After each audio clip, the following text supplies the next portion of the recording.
Bonjour, je suis Bertrand Perrier et je suis ici pour vous apprendre à convaincre par la parole. Et j'espère qu'avec moi, vous êtes prêts à relever ce magnifique challenge.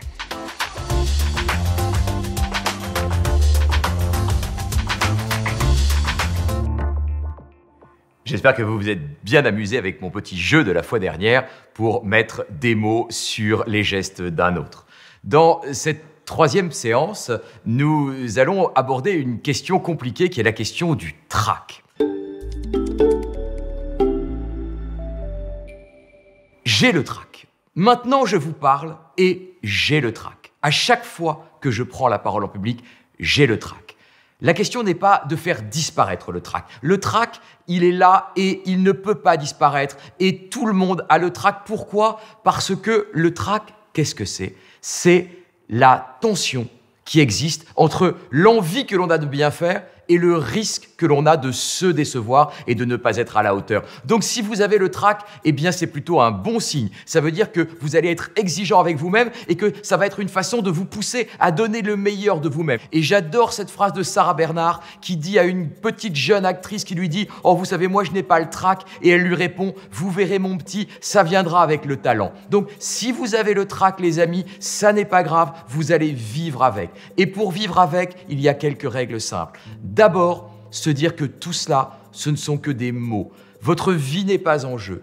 La deuxième chose, c'est de se dire que le public qui vous écoute n'est pas malveillant. Ils ne vous veulent pas de mal et c'est aussi pour eux une façon d'échanger avec vous et la vie ne s'arrêtera pas parce que vous aurez un moment de faiblesse dans votre parole. Vous pourrez simplement l'assumer et passer à la suite.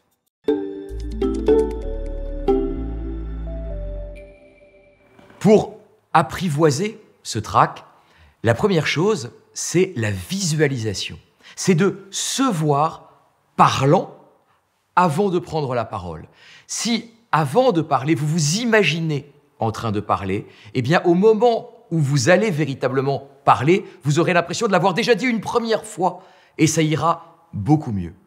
La deuxième chose, évidemment, c'est la respiration. La respiration, l'air, c'est le carburant de l'orateur. Ne vous mettez pas dans le rouge.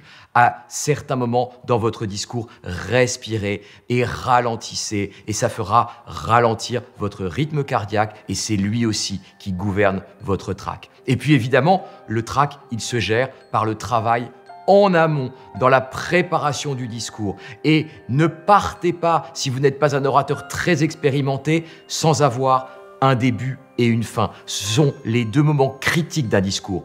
Comment commencer ? Quels sont les premiers mots qui parfois se refusent à vous et créent un stress supplémentaire dès le démarrage ? Et puis, comment finir ? Parce que si on n'a pas sa fin, eh bien, on risque de la chercher en parlant. Et là encore, c'est un stress supplémentaire, c'est un trac supplémentaire, alors que l'on sait très bien que la première impression et la dernière sont souvent les plus importantes dans une prise de parole.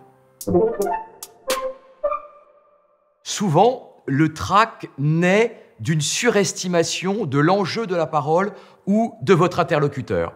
Et je vous propose un petit défi pour la prochaine fois. Vous allez vous mettre vous-même dans une situation qui vous stresse. Par exemple, parler à votre supérieur hiérarchique. Mais vous allez imaginer que vous l'avez en face de vous, mais sur son visage, pour faire disparaître ce stress, pour minorer cette angoisse, vous allez imaginer que sur son visage, il y a en réalité un smiley.